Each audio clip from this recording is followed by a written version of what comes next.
Bueno, buen día.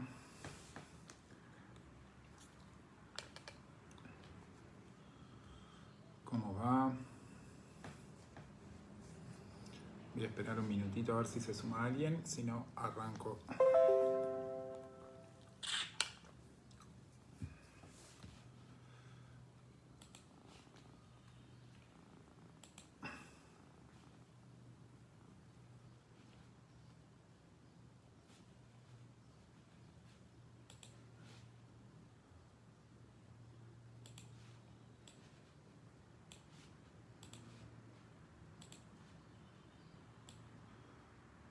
Bueno, vamos a arrancar. Cualquier cosa se van sumando.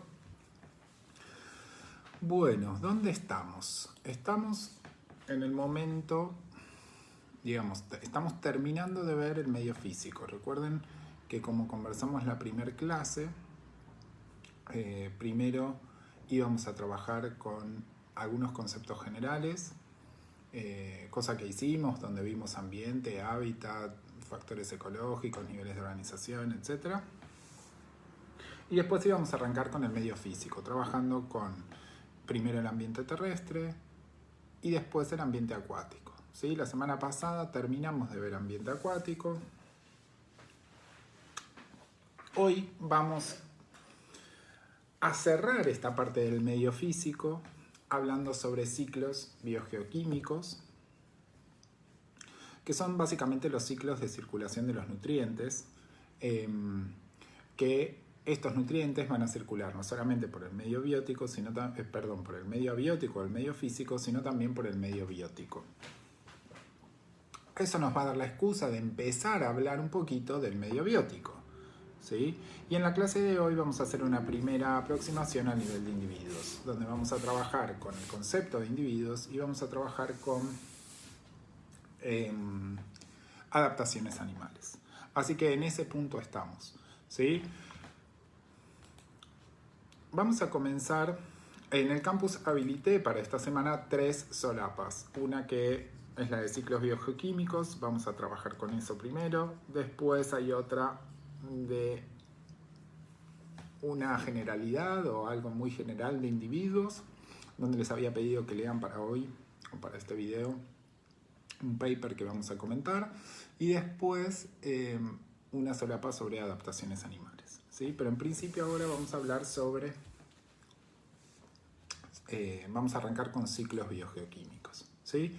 Este tema, si ustedes lo buscan en el libro, va a estar en el final o va a estar en la parte de ecosistemas, porque los ciclos biogeoquímicos es una de las propiedades emergentes de los ecosistemas, ¿sí? Cuando veamos ecosistemas lo vamos a retomar un poquito, lo vamos a charlar un poquito. Insisto que nosotros lo vemos ahora porque me parece que es el vínculo entre lo que vimos del medio físico y lo que vamos a empezar a ver de niveles de organización, ¿sí?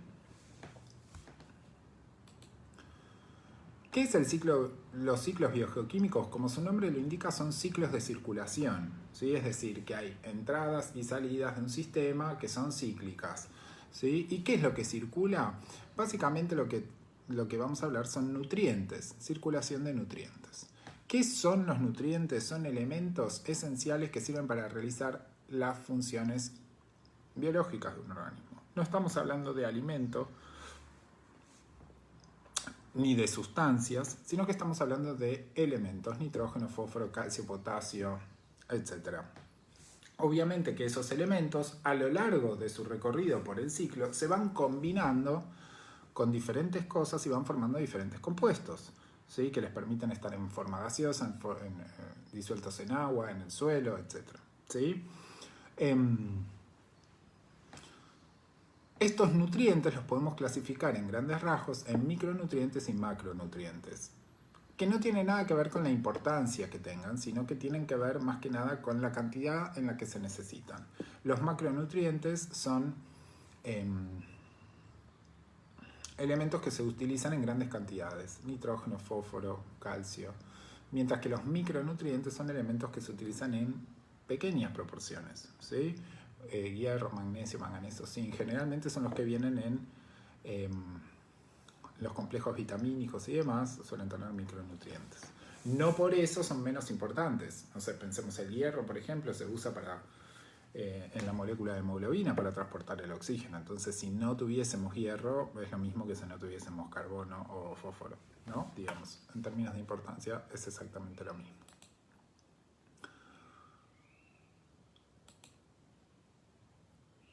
Ahora bien, un recordatorio, algunas cuestiones de química, ¿sí? Muy breve. Recordemos que hay compuestos inorgánicos y compuestos orgánicos, ¿sí? Los compuestos inorgánicos son moléculas más pequeñas, generalmente combinadas con oxígeno, hidrógeno y algunas otras cosas, mientras que los compuestos orgánicos tienen bases, están formados por cadenas de carbono, y ahí tenemos lípidos, proteínas, carbohidratos, ¿sí?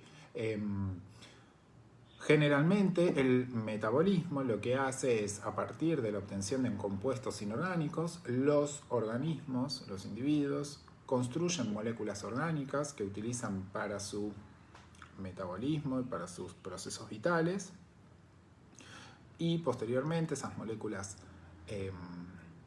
orgánicas son degradadas por organismos descomponedores y vueltas al medio como moléculas inorgánicas, ¿sí? Tengamos presente eso porque lo vamos a charlar mucho ahora en ciclos, ¿sí? Fíjense en la diapositiva 5, ahí tenemos un esquema muy general de cómo es la circulación de estos elementos y cómo están formados, cómo se constituyen estos ciclos biogeoquímicos, ¿sí? Fíjense que hay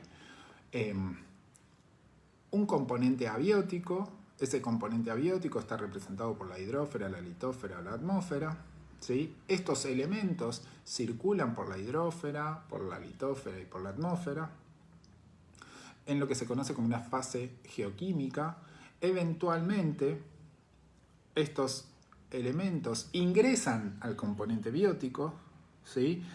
Generalmente, no siempre, pero generalmente pueden hacerlo o lo hacen a través de los autótrofos, que son las plantas, pero también pueden ingresar a través de los heterótrofos o los descomponedores. No sé, por ejemplo, el oxígeno que se respira, bueno, las plantas utilizan el oxígeno para respirar, los animales para respirar, entonces ese oxígeno que está en la atmósfera ingresa al componente biótico. Una vez dentro del componente biótico, también circula este elemento o estos elementos dentro del componente biótico, ¿no? Por ejemplo, un herbívoro se come una planta y esos elementos que están contenidos en la materia vegetal pasan a formar parte del herbívoro. Un carnívoro se come un herbívoro y así sucesivamente, ¿sí? Entonces hay una circulación dentro del componente biótico que se da principalmente a través de las cadenas tróficas, ¿sí? A esta fase se la conoce como fase bioquímica. Los descomponedores van a ser los encargados de descomponer esa materia orgánica y devolverla al medio físico, al componente abiótico, ¿sí? Entonces, fíjense cómo se establece un círculo, un ciclo, ¿sí? Donde la materia está en el componente abiótico, ingresa al componente biótico y vuelve al componente abiótico. Esto es muy importante que lo tengamos en cuenta porque vamos a ver que los ciclos biogeoquímicos pueden analizarse a diferentes escalas de trabajo. Yo puedo analizar, por ejemplo, el ciclo del nitrógeno en una escala global, puedo analizar el ciclo del nitrógeno en una ciudad, puedo analizar el ciclo del nitrógeno en un campo, puedo analizarlo en una fábrica de tratamiento de efluentes cloacales, por ejemplo. El nivel de detalle y el nivel de complejidad que va a adquirir el ciclo en cada una de estas escalas y teniendo en cuenta la pregunta o las preguntas que yo quiero responder sobre la base de ese ciclo, los procesos que quiero entender sobre las bases de ese ciclo, puede hacer que la cantidad de flechas y la complejidad que adquiera el dibujo del ciclo sea muy grande. Una manera de resolver esto es teniendo en cuenta este esquema básico, identificar dentro de esa complejidad enorme cuáles son los principales elementos de esos componentes abióticos, cuáles son los principales elementos del componente abiótico y ver las entradas y salidas de cada uno de estos lugares. ¿Sí?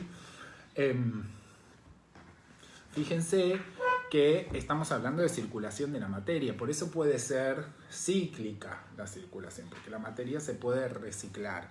En cambio, los flujos de energía, ¿sí? Es decir, las transformaciones y las pérdidas de energía son unidireccionales. Siempre voy a necesitar una fuente de energía para que permita que el ciclo avance. Esto lo vamos a retomar un poco más cuando hablemos de ecosistemas, ¿sí? Pero no quería dejar de mencionarlo, dado que está en la diapositiva.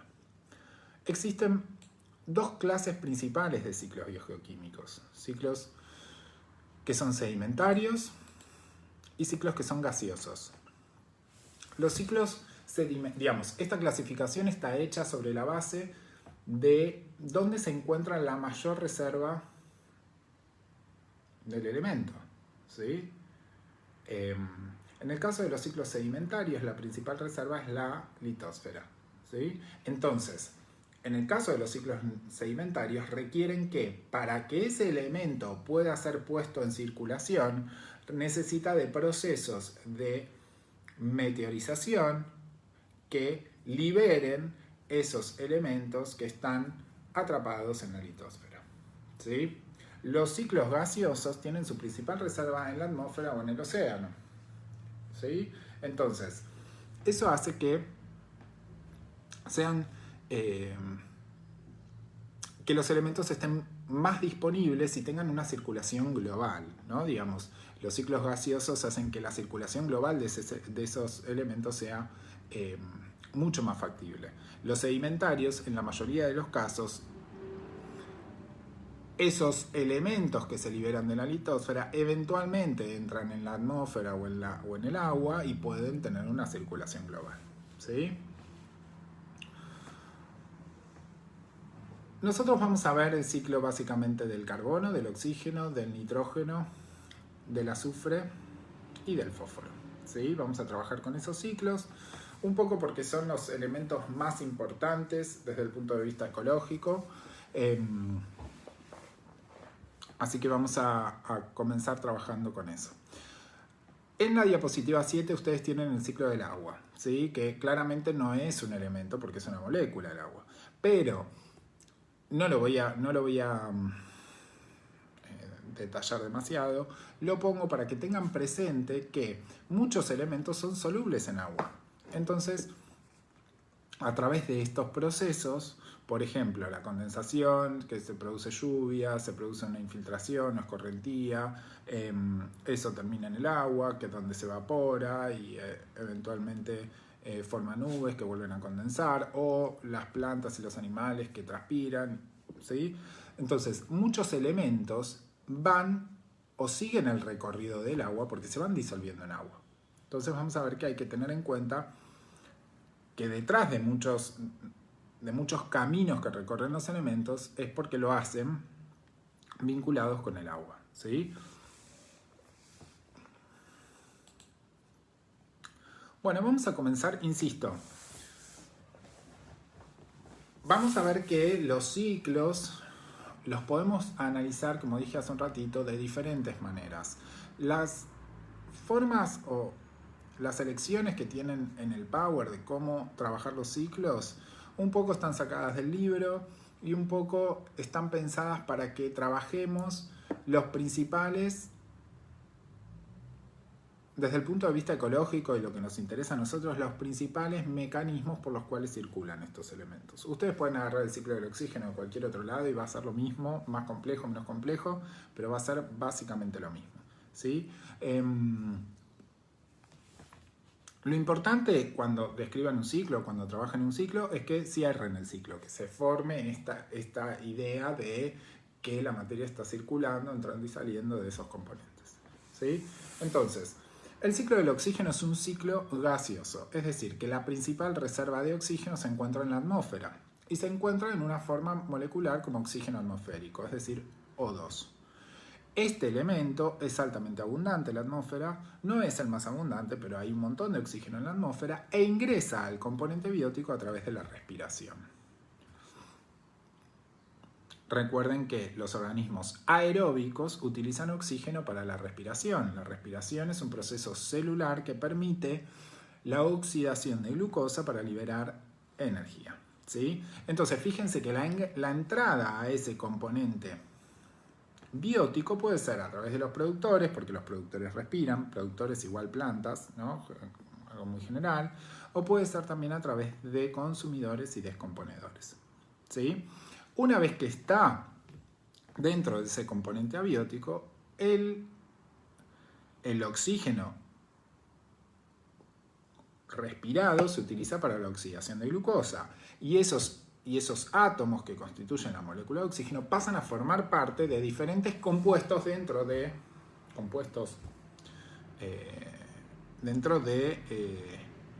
los eslabones de las cadenas tróficas. Entonces empieza a circular dentro del componente biótico, ¿sí?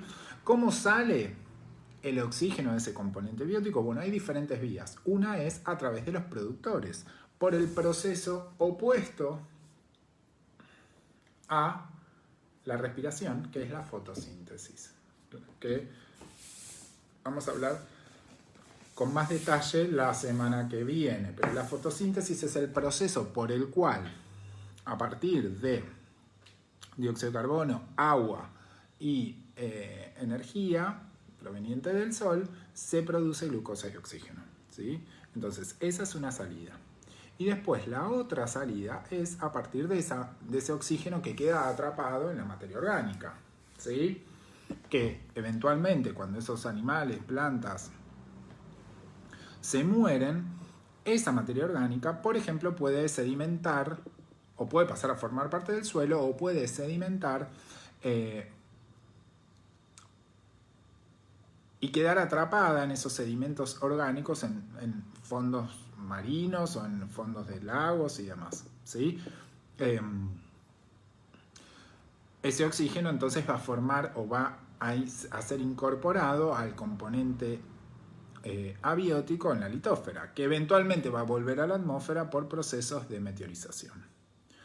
También puede pasar que ese oxígeno quede atrapado en minerales por procesos de oxidación, ¿sí? No necesariamente en sedimentos marinos, ¿sí? Que va a volver a estar disponible a través de procesos de vulcanismo, ¿sí? Entonces, fíjense cómo acá en este ciclo, que es bastante sencillo, tenemos identificado entradas, salidas del componente abiótico, entradas, salidas del componente biótico, ¿sí? Al costadito tienen déjenme buscar las unidades de eso.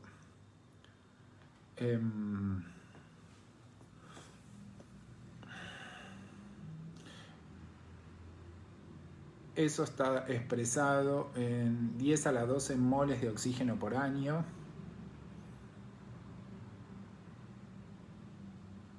¿Dónde estamos?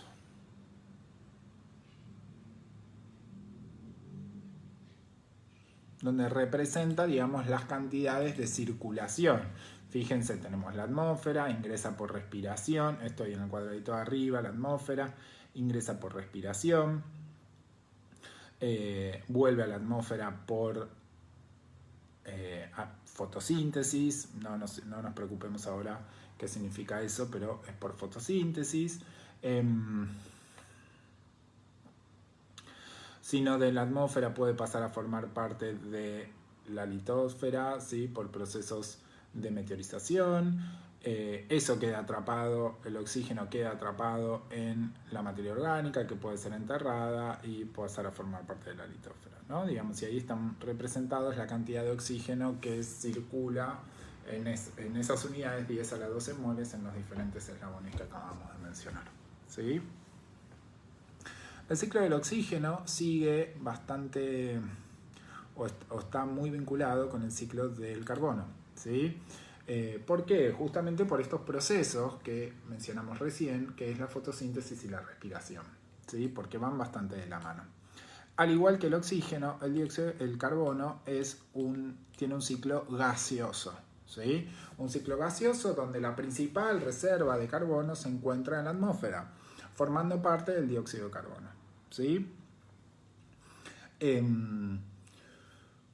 Fíjense en la diapositiva 9, tenemos el oxígeno, el carbono como dióxido de carbono en la atmósfera, y fíjense que ingresa al componente biótico, no tiene muchas vías de ingreso como tenía el oxígeno, ¿no? Digamos, sino que va a ingresar al componente biótico específicamente por procesos de fotosíntesis. ¿Sí? Fíjense, en el ambiente terrestre, por fotosíntesis, ¿no? Obviamente ahí tenemos el arbolito que es el que hace la fotosíntesis, y en el medio acuático, ese dióxido de carbono es soluble en agua, se puede disolver en agua, y también los organismos acuáticos realizan fotosíntesis e incorporan ese dióxido de carbono. ¿Sí? Una vez que está en el componente biótico, el carbono es un macronutriente. Se requieren grandes cantidades de carbono. ¿Sí? Como mencionamos al principio, el carbono está presente en todos los compuestos orgánicos, ¿no? Los hidratos de carbono tienen cadenas de carbono, todos, digamos, las proteínas, los lípidos, digamos, son todos elementos formados por carbono. Entonces se requieren en grandes cantidades. Una vez que ingresa al medio biótico a través de los productores y a través de la fotosíntesis, rápidamente ese carbono va a ser adquirido o va a empezar a circular dentro del medio biótico. Los herbívoros, los carnívoros se van a alimentar principalmente para obtener carbono. ¿Sí? Digamos, para obtener una forma o un compuesto que tiene grandes cantidades de carbono, que es la glucosa, que es lo que necesitan para poder funcionar. ¿Sí? Esta glucosa es la que, por procesos de respiración, va a ser oxidada, y en ese proceso se va a liberar dióxido de carbono a la atmósfera. ¿Sí? Nuevamente. Entonces ahí cerramos el ciclo.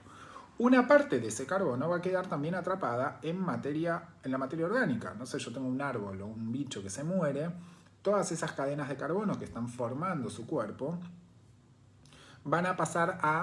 se van a descomponer y van a ingresar al suelo. ¿Sí? Donde se pueden empezar a acumular, dependiendo de la tasa de descomposición, que vamos a ver cuando veamos ecosistemas, pero dependiendo de la tasa de descomposición, hay lugares donde se descompone la materia orgánica más rápido que otras, liberando ese dióxido de carbono a la atmósfera. ¿Sí? Pero a veces las tasas de descomposición son lentas y el carbono se empieza a acumular en diferentes formas. Por ejemplo, petróleo, gas, turba, ¿sí? Que queda almacenada en la litósfera durante grandes periodos de tiempo hasta que vuelve, por ejemplo, por quemas de combustibles fósiles, a estar disponibles o a estar nuevamente en la atmósfera. ¿Sí?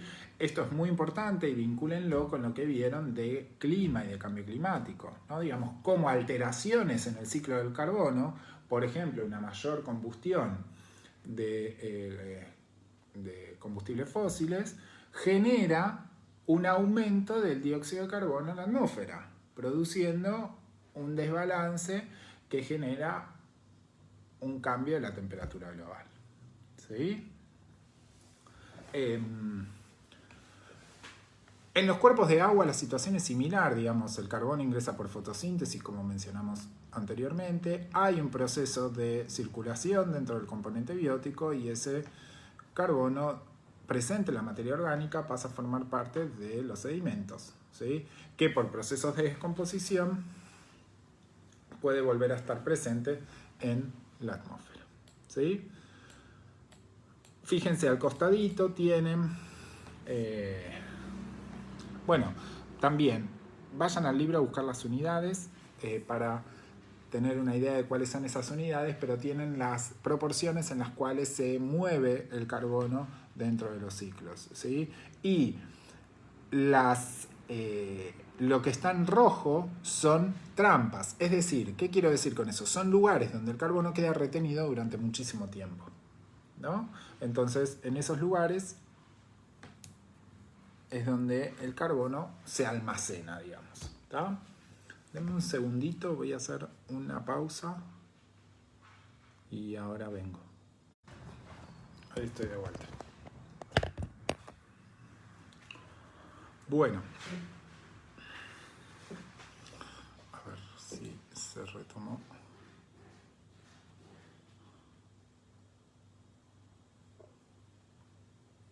Sí.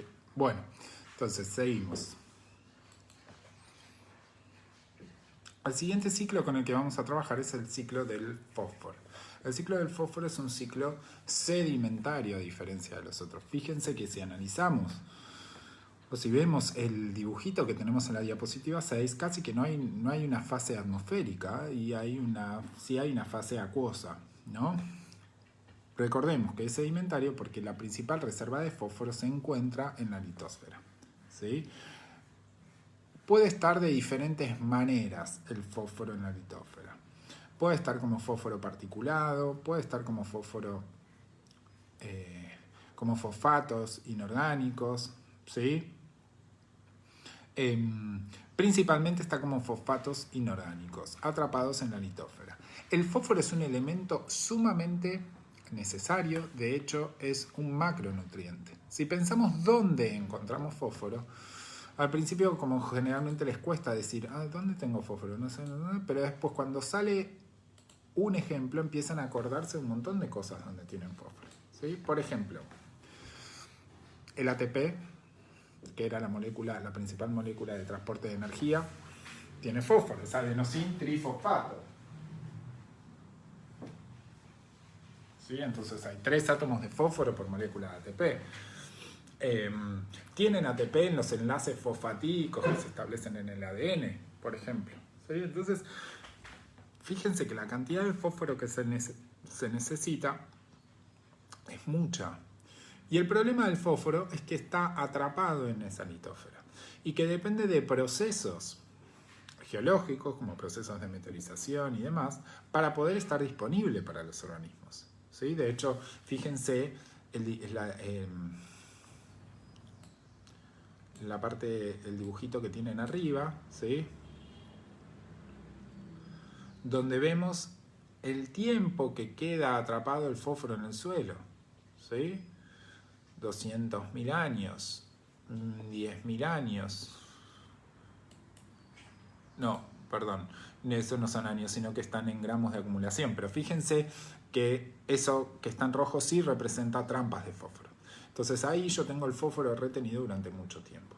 Para poder estar disponible, bueno, eso tiene que ser o por meteorización o por procesos de minería que liberen o saquen el fósforo, ¿sí? Y esto es muy importante porque el fósforo es uno de los elementos o constituye un factor limitante justamente por esta razón, ¿sí? Se requiere en grandes cantidades, hay bastante fósforo en la litosfera, ¿sí? Pero está atrapado, requiere de procesos geológicos para que lo liberen. Entonces eso hace que haya mucha demanda y poca disponibilidad de fósforo que esté disponible para usar, ¿sí? Entonces, una vez que el fósforo queda disponible para los organismos, bueno, ahí rápidamente ingresan todas las cadenas tróficas y empiezan a utilizarlo porque lo necesitan un montón, ¿sí? Fíjense, bueno, obviamente que una vez que los organismos se mueren, el fósforo que queda atrapado en esos organismos pasa a formar parte de, por procesos de descomposición, vuelve al suelo. ¿Sí? Fíjense, estoy hablando principalmente de el ciclo, el dibujito del ciclo en la parte derecha, ¿no? El fósforo que está en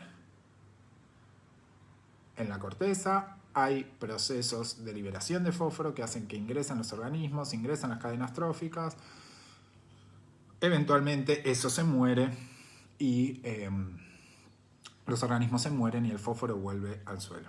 Lo mismo pasa en el agua, ¿no? Fíjense que hay un ciclo parecido, ¿sí? Ahora bien, es muy importante la parte como antrópica del ciclo del fósforo, ¿sí? Porque como constituye un factor limitante para todos los ecosistemas, suele ser necesario agregar fósforo, sobre todo en ecosistemas que demandan mucho fósforo, como ecosistemas agrícolas.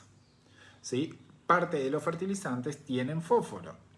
Tienen fósforo para poder brindarle a las plantas que están desarrollándose en esos ecosistemas agrícolas la materia prima necesaria y en las cantidades necesarias. ¿Sí? Entonces, eso genera un desbalance bastante importante en el ciclo del fósforo, ¿tá? Que eventualmente va a terminar en cuerpos de agua, porque el fósforo es soluble en agua. Entonces, el fósforo va a ser uno de los elementos que contribuye al proceso de eutrofización, un proceso por el cual agrego más nutrientes al cuerpo de agua y desencadenaba estas reacciones químicas que eventualmente llevaban a que el cuerpo de agua se eutrofice, es decir, que recuerden que lo vimos la semana pasada, ¿no? Hay más nutrientes, se produce una floración algal que eventualmente va a escasear el oxígeno, se van a morir las algas y se empiezan a desarrollar bacterias anaeróbicas, ¿sí? Y eso es lo que tienen justamente en la parte derecha, en la parte izquierda de la figura. Toda la parte del ciclo del fósforo vinculada con los procesos agrícolas, con los procesos urbanos e industriales, ¿sí? Fíjense, la flecha que sale de lo urbano e industrial tiene que ver con desechos que se producen en las grandes ciudades, ¿sí? Entonces, en resumen, es muy importante tener en cuenta que el fósforo tiene un ciclo sedimentario y eso explica por qué el fósforo es un factor limitante en todos los ecosistemas, porque el fósforo está atrapado en la litósfera y necesita de procesos geológicos para poder liberarse, ¿sí? Cuando digo procesos geológicos, estoy haciendo referencia a una cuestión temporal, ¿no? Digamos, hay una escala ecológica de tiempo donde los procesos tienen una velocidad y los procesos geológicos que implican, por ejemplo, que el fósforo sedimente, que ese sedimento se transforme en una roca, que esa roca quede expuesta para poder ser meteorizada y que eventualmente el fósforo que había quedado atrapado en esos sedimentos que se transformó en roca, que pueda liberarse al medio, ¿no? Todo ese tiempo, esas moléculas o esos átomos de fósforo que se atrapan en esos sedimentos están fuera de la escala ecológica de utilización, porque obviamente que los procesos ecológicos son mucho más rápidos que eso. Entonces, por eso digo que esa parte del ciclo constituye una trampa de fósforo, porque el fósforo que termina en esa vía o en esa flecha tarda muchísimo tiempo en volver a estar disponible. Pero arriba tiene que seguir funcionando el ecosistema y los organismos necesitan fósforo. Entonces, eso hace que el fósforo sea un factor limitante, ¿sí? Vamos a ver que lo mismo sucede con el nitrógeno. Pero a diferencia del fósforo, el nitrógeno tiene un ciclo gaseoso, lo cual es llamativo, porque veníamos, o si pensamos en el carbono, en el oxígeno, que decíamos, bueno, tienen ciclos gaseosos y rápidamente pueden ser utilizados por los organismos. Está bien, el carbono quizás tiene una dificultad que requiere de la fotosíntesis, pero en términos generales no representan elementos o factores limitantes para los organismos. Ahora bien, el nitrógeno es el elemento más abundante en la atmósfera. De hecho, casi el 70% de la atmósfera tiene nitrógeno. Entonces, ¿cómo podemos entender que el nitrógeno también constituya un factor limitante para todos los ecosistemas, igual que el fósforo? Tiene que haber algo que haga que ese elemento no esté disponible, ¿sí? A pesar de estar en la atmósfera y de tenerlo ahí a mano. Bueno, lo que hace que no esté disponible es su forma molecular. El nitrógeno está formando parte de una molécula, que es nitrógeno 2, que tiene un triple enlace. Y eso hace que el nitrógeno sea una molécula muy estable. Y cuando digo que es muy estable, químicamente es muy estable, significa que el nitrógeno no va a tender a ser muy reactivo, lo que significa que no va a reaccionar con otras cosas para transformarse y ser incorporado al componente biótico, ¿sí? No es fácil que el nitrógeno que esa molécula de nitrógeno se rompa para que ese elemento se combine con otra cosa y pueda ingresar al componente. Claramente que el nitrógeno molecular no puede ser utilizado por los organismos por su baja reactividad, por su baja... por su baja reactividad. ¿Tá? Entonces, el nitrógeno va a depender de un proceso que se conoce como fijación para poder ser incorporado a los ecosistemas o al componente biótico, ¿no? La fijación, existen diferentes tipos de fijación. La más importante en términos cuantitativos de la cantidad de nitrógeno que fijan es la fijación biológica. La fijación biológica de nitrógeno está a cargo de bacterias fijadoras de nitrógeno. Esas bacterias fijadoras de nitrógeno se encuentran o bien libres en el suelo o bien asociadas a las raíces de algunas plantas. ¿Sí? Por ejemplo, las leguminosas tienen bacterias fijadoras de nitrógeno. ¿Sí? Estas bacterias van a ser las responsables de utilizar este nitrógeno molecular, nitrógeno 2, utilizarlo en su metabolismo, romper esta molécula de nitrógeno para que se transforme en amoníaco.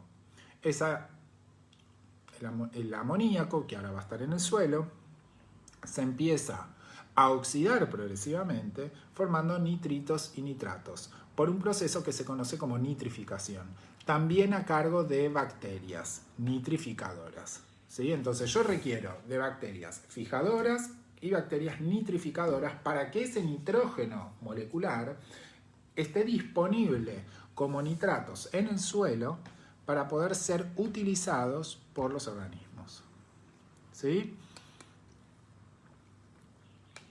Una vez que eso sucede, las plantas pueden incorporar esos nitratos. Y entonces el nitrógeno ingresa al componente biótico. Empieza a circular en el componente biótico y eventualmente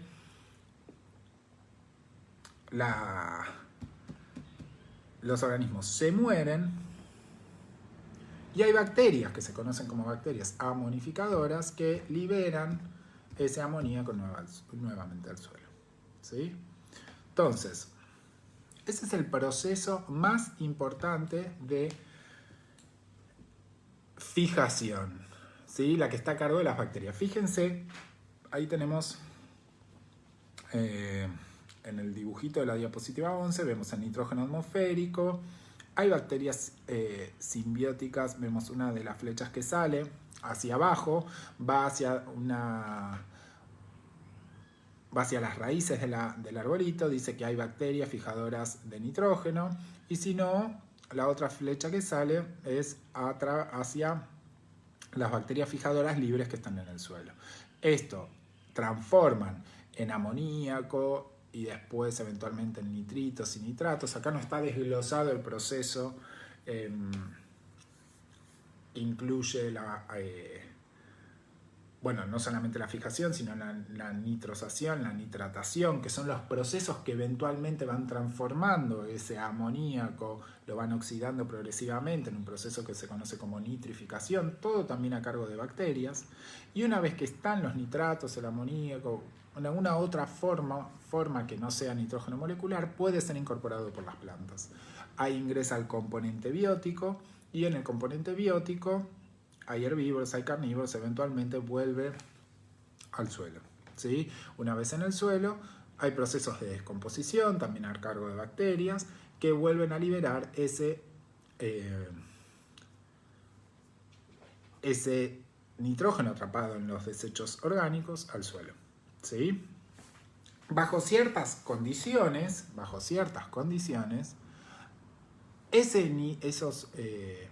el nitrógeno que está en el suelo puede volver a la atmósfera. ¿Sí? Proceso que se conoce como desnitrificación y está a cargo de bacterias desnitrificadoras. Y eso suele darse en condiciones, por ejemplo, de encharcamiento, de anoxia. Es decir, donde no hay oxígeno en el suelo, donde hay muy poco oxígeno, donde está encharcado. ¿Sí? Por eso muchas veces cuando uno, tiene una huerta además, remover la tierra implica la incorporación de oxígeno para que no se produzcan o minimizar los procesos de desnitrificación. ¿Sí?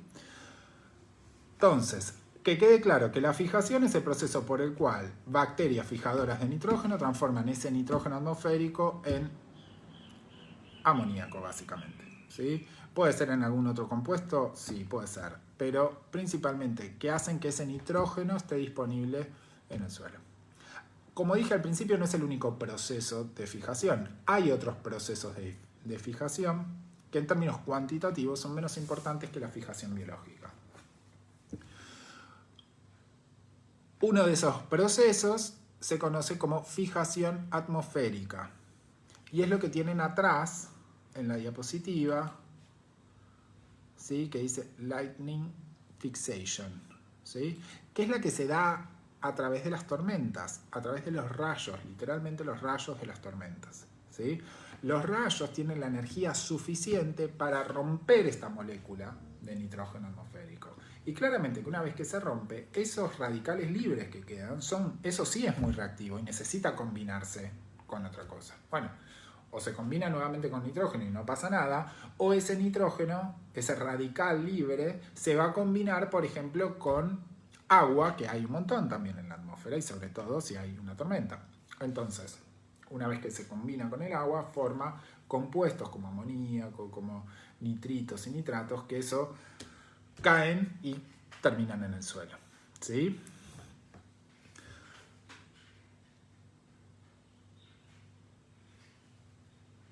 Por último, hay otro proceso de fijación que se conoce como fijación industrial. Como su nombre lo indica, no es un proceso natural, sino que es un proceso antrópico. Y es un proceso químico que se da para, a partir de la utilización de nitrógeno atmosférico, transformarlo, un proceso que se conoce como proceso de Haber-Bosch, transformarlo en nitratos principalmente y hacer fertilizantes. Claramente muy útiles para los agroecosistemas, ¿sí? Entonces, este proceso que utiliza este nitrógeno atmosférico para transformarlo en nitrato se conoce como fijación industrial. Insisto que en términos cuantitativos la fijación industrial es muy baja respecto a la fijación biológica. Los procesos de fijación biológica, si lo pensamos en términos de porcentaje, aproximadamente el 95% del nitrógeno fijado se fija a través de la fijación biológica, un 4,5% a través de la fijación industrial y un 0,5% a través de la fijación atmosférica. Estoy inventando los porcentajes, pero para que tengan una idea de la proporción, ¿sí?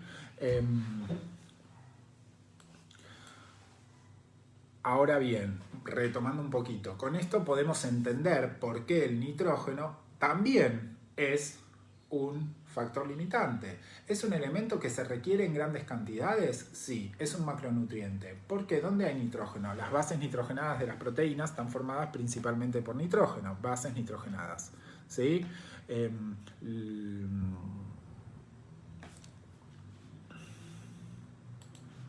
Después, los ácidos nucleicos también tienen... esperen que...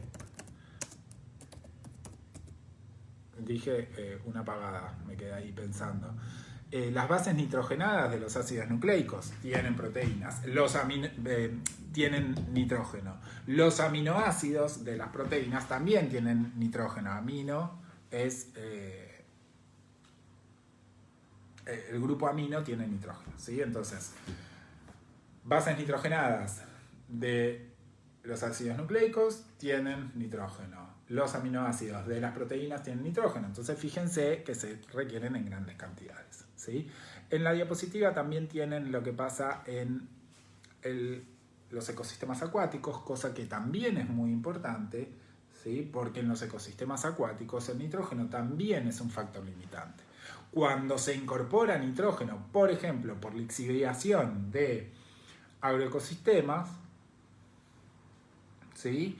Cuando el nitrógeno que yo tiro como fertilizante, que es muy soluble en agua, el agua lo arrastra y lo termina llevando a un cuerpo de agua, bueno, ahí se producen procesos de eutrofización. De hecho, tienen un trabajito que le subí al campus donde habla de los impactos del nitrógeno agrícola en los ecosistemas acuáticos. Léanlo, es un trabajo muy importante, así que léanlo detenidamente. donde explica un poco más el proceso de eutrofización, donde explica algunas cosas de cómo se distribuye el nitrógeno en ecosistemas agrícolas. Lo vamos a ver en la clase de consulta, lo vamos a charlar un poco más. Bueno.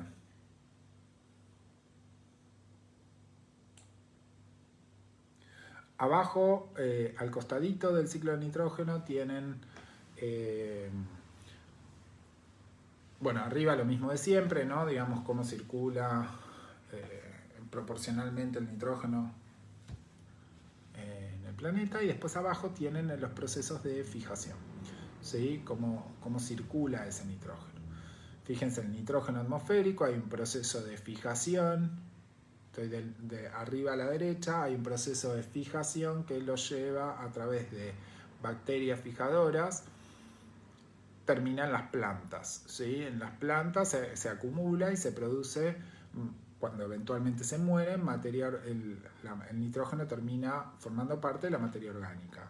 Por procesos de amonificación se vuelve a formar amoníaco, disponible en el suelo, que puede volver a ser asimilado por algunas bacterias y plantas. Ese amoníaco también puede ser nitrificado, ¿sí? Por bacterias nitrificadoras, que esos nitritos, nitratos pueden ser asimilados por las plantas. Si no, en algunas condiciones, esos nitritos y nitratos pueden desnitrificarse y volver a la atmósfera como nitrógeno atmosférico. Es otra manera de representar el ciclo, pero más o menos lo mismo. ¿Está? Bueno. Por último vamos a ver el ciclo del azufre, ¿sí? El azufre es un compuesto, el azufre tiene un ciclo que es difícil de clasificar en sedimentario o gaseoso, porque hay grandes cantidades de azufre tanto en la atmósfera como en el suelo, ¿sí? Entonces es muy difícil decir, bueno, es una cosa o es la otra. Tienen, digamos, la fase sedimentaria y la fase gaseosa son igualmente importantes en el ciclo del azufre, ¿sí? A nivel global o en términos generales podemos decir que el azufre tiene grandes depósitos en la litósfera que requieren de procesos de descomposición y meteorización para ser llevado para que esté disponible para los organismos. Pero no nos preocupemos por eso, ¿sí? Bueno, entonces fíjense que el azufre lo encontramos, si pensamos en el suelo, hay bacterias quimiosintéticas que producen reacciones con el azufre, ¿sí? Que eventualmente van a hacer que ese azufre esté disponible como ácido sulfídrico, que va a transformarse o oxidarse a dióxidos de azufre, ¿sí? O compuestos con oxígeno. Eso va a ingresar al componente biótico, ¿tá? También puede ser que esos dióxidos de azufre y el ácido sulfídrico terminen en la atmósfera, donde se combinan rápidamente con agua y van a volver al suelo, ¿sí? Este proceso se van a transformar, en sulfatos y demás y vuelven al suelo. Este proceso es muy importante porque cuando se producen desbalances en el ciclo del azufre, con grandes emisiones de azufre a la atmósfera, la combustión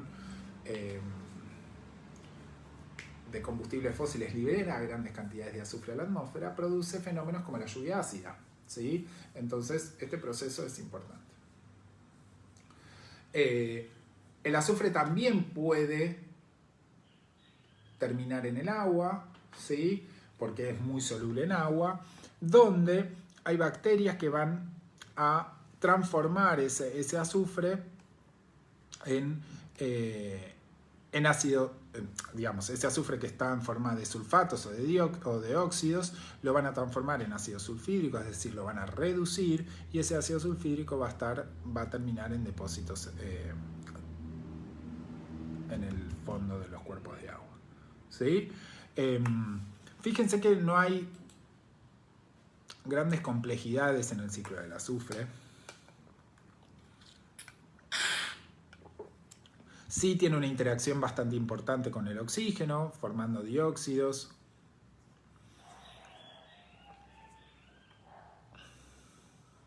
Fíjense y sí presten atención a estos cambios que pueden estar generando fenómenos de lluvia ácida. ¿Sí? Ojo con eso, estos desbalances que se producen en el ciclo del azufre. ¿Tá? Bueno, con esto vamos a cerrar la parte de ciclos biogeoquímicos. ¿Sí? Recuerden que para leer esto lo tienen que buscar en la parte final del libro, en la parte de ecosistemas, donde van a encontrar, bueno, obviamente que cuando vayan a esa parte va a haber algunos conceptos que todavía nosotros no vamos a ver porque es de ecosistemas, ¿sí? Pero sí van a tener un capítulo de ciclos biogeoquímicos, donde tienen estos ciclos. ¿Tá? Los dibujitos están sacados de la edición en inglés, que estaban más nítidos, los de la diapositiva, que es la que tienen en el campus, en la solapa donde están los libros. ¿Sí? Fíjense también que en esta solapa van a encontrar un trabajo de impactos del nitrógeno en ecosistemas agrícolas, como mencionamos hoy. Acá van a tener una explicación bastante más detallada de cuáles son los procesos principales del ciclo del nitrógeno, la fijación, la asimilación, la amonificación, la nitrificación y la desnitrificación. ¿Sí? Van a tener un dibujo de un ciclo del nitrógeno, que van a ver que es mucho más complejo del que tienen en el Power, donde están detallados los procesos de fijación, de nitrificación, de amonificación, etcétera, etcétera, etcétera. ¿Sí? Y cómo las actividades humanas vinculadas con los fertilizantes, o con la adición de fertilizantes, genera variaciones en estos ciclos de nitrógeno y genera procesos de contaminación. ¿Sí? Entonces, es importante que lean este trabajo porque vincula lo que es ecosistemas terrestres con ecosistemas acuáticos. Cómo se produce esa vinculación, ¿sí? Y cómo variaciones en los ciclos generan impactos en zonas muy distantes a veces, ¿sí? Hagan siempre el mismo ejercicio que vienen haciendo cuando leen los PDFs. Este es un paper clásico donde van a tener el título, los autores, fíjense la revista del año, fíjense que tiene un resumen, en este caso está en castellano y el resumen también con palabras claves, y además tiene un resumen en inglés con palabras claves. Fíjense la bibliografía, cómo está citada la bibliografía, etc. ¿Sí? Busquen cuál es el objetivo del trabajo, dónde lo encuentran, fíjense que está dividido en introducción, después no hay un materiales y métodos como mencionamos nosotros, porque en realidad es un trabajo descriptivo, entonces tienen algunos subtítulos vinculados con eso. Las conclusiones acá lo traducen en evolución futura, digamos que con una reflexión de qué es lo que va a suceder, ¿sí? Déjenme ver si hay algo más.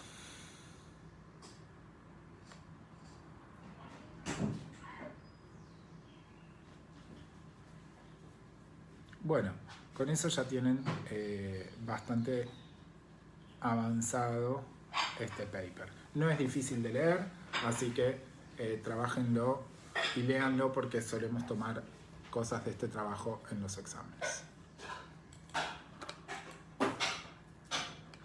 Bueno, con esto finalizamos la parte de medio físico, ¿sí? Lo que vamos a hacer ahora es empezar a trabajar con los diferentes niveles de organización. Vamos a arrancar con el nivel de organismo, que vamos a comenzar esta semana y terminar la semana que viene, poblaciones, comunidades y ecosistemas. Si ustedes ven el calendario, déjenme ver el calendario. No falta mucho para el examen, porque el examen incluye hasta organismo. ¿Sí? Así que vamos a entrar en la última parte de esta primera parte de la materia, valga la redundancia. ¿Sí? Quería ver el calendario.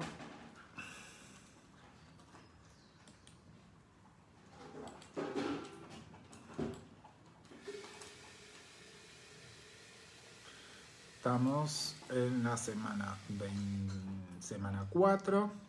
La semana que viene vemos adaptaciones vegetales. Bueno, les quedan 2 semanitas todavía. La semana del 18 es el parcial, pero los contenidos que va a incluir el parcial es hasta la semana que viene, ¿sí?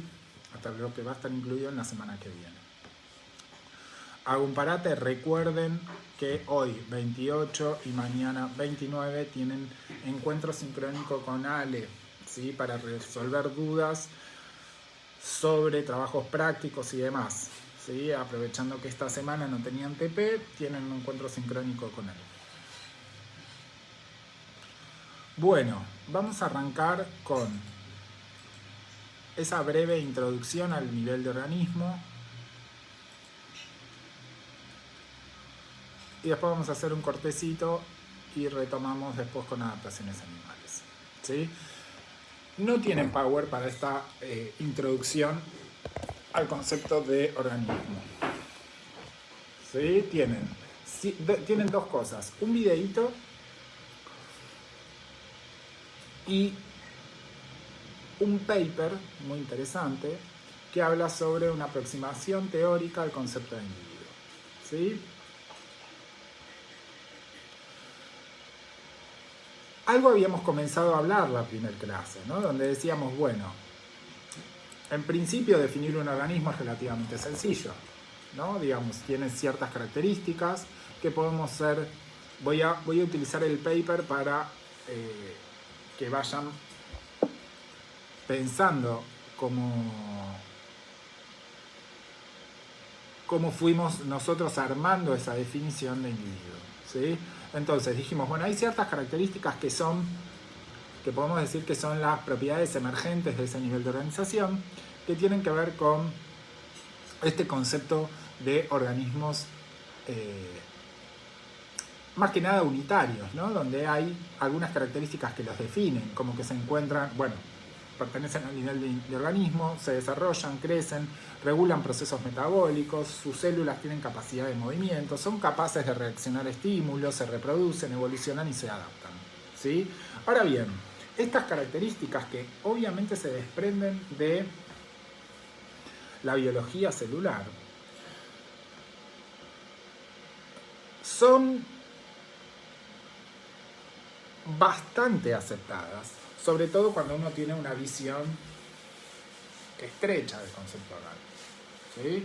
Pero ahora bien, cuando empezamos a trabajar con virus, con viroides, con viriones, con priones, bueno, estos organismos, entre comillas, no tienen estructura celular. Entonces, por ejemplo, carecen de un metabolismo autónomo, no se pueden reproducir por sí mismos, algunos ni siquiera tienen capacidad de responder a estímulos del medio, ¿sí? Entonces, ahí es como que empieza a complicarse la definición de individuo, ¿sí? En este trabajo parten de 3 conceptos que son muy importantes y que una combinación de presencia-ausencia de esos conceptos nos permite pensar en la gran inmensidad de organismos que existen, ¿sí? Que son el concepto de homogeneidad genética, de unicidad genética y de autonomía fisiológica. Homogeneidad genética se refiere a todos los caracteres genéticos heredables en una población, ¿sí? Pensemos que el concepto de adaptación, que vamos a ver ahora en un ratito, es un concepto poblacional. Hay una población que tiene un pool de caracteres y esos caracteres son los que se van modificando, ¿sí? Y van generando diferentes líneas celulares. Entonces yo no puedo tener un carácter derivado que no esté dentro de ese pool inicial que yo tenía, ¿sí? Sin embargo, a eso se refiere el concepto de homogeneidad genética, ¿sí? Sin embargo, hay organismos donde es bastante común la formación de quimeras, ¿sí?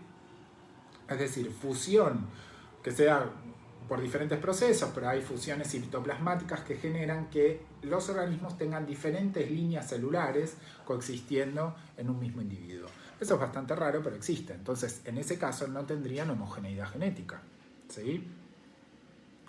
Unicidad genética se refiere a que los organismos tienen un genotipo único.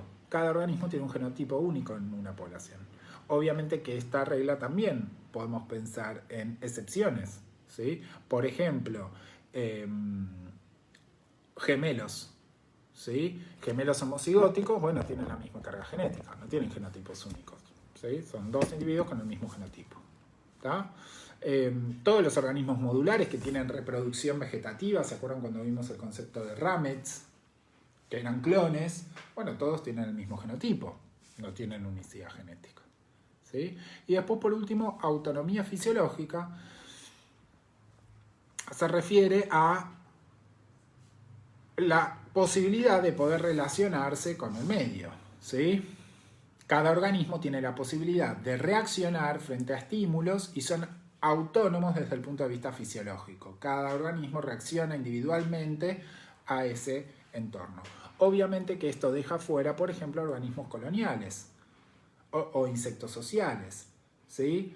Que no necesariamente son autónomos fisiológicamente. ¿Por qué menciono los insectos sociales? Bueno, si pensamos en abejas, en una colonia de abejas, bueno, cada organismo dentro de su casta tiene funciones diferentes y se vincula con el medio de forma diferente. Entonces, por ejemplo, no todos los organismos se pueden reproducir, no tienen esa autonomía fisiológica.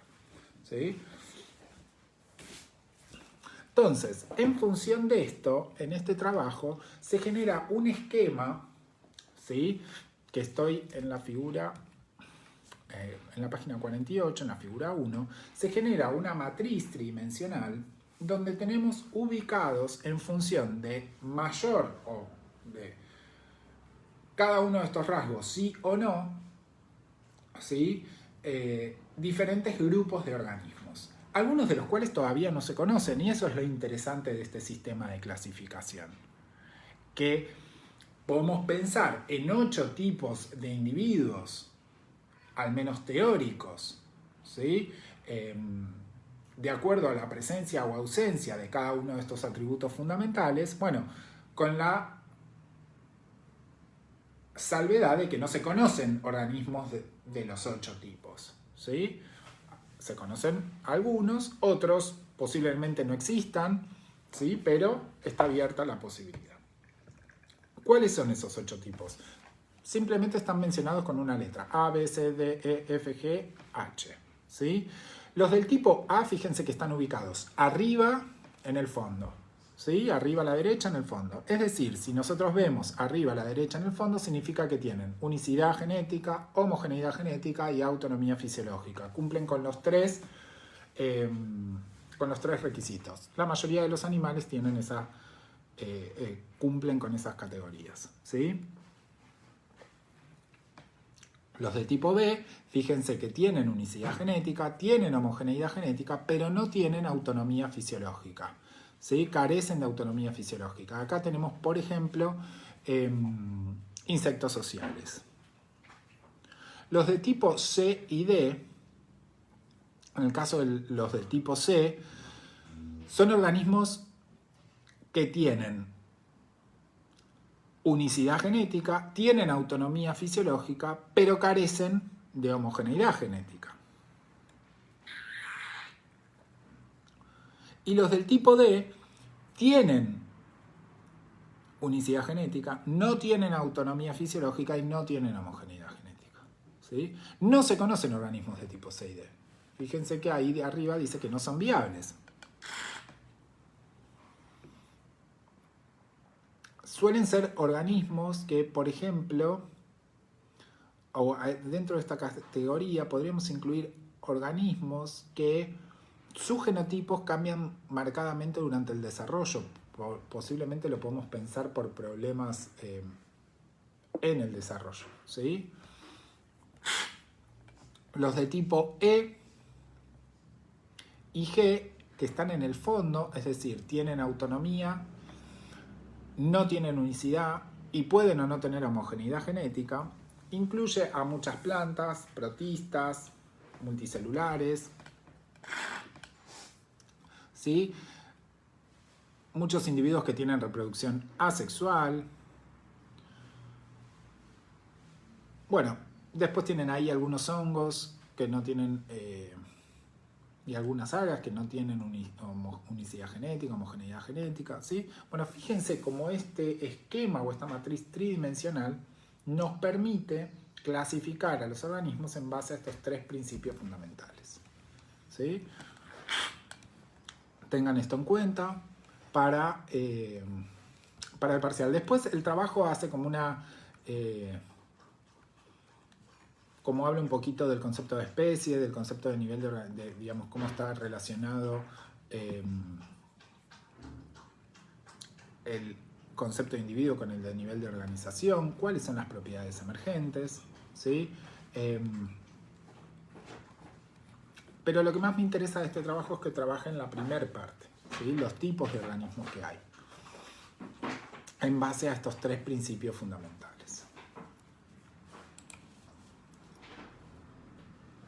Después, ¿dónde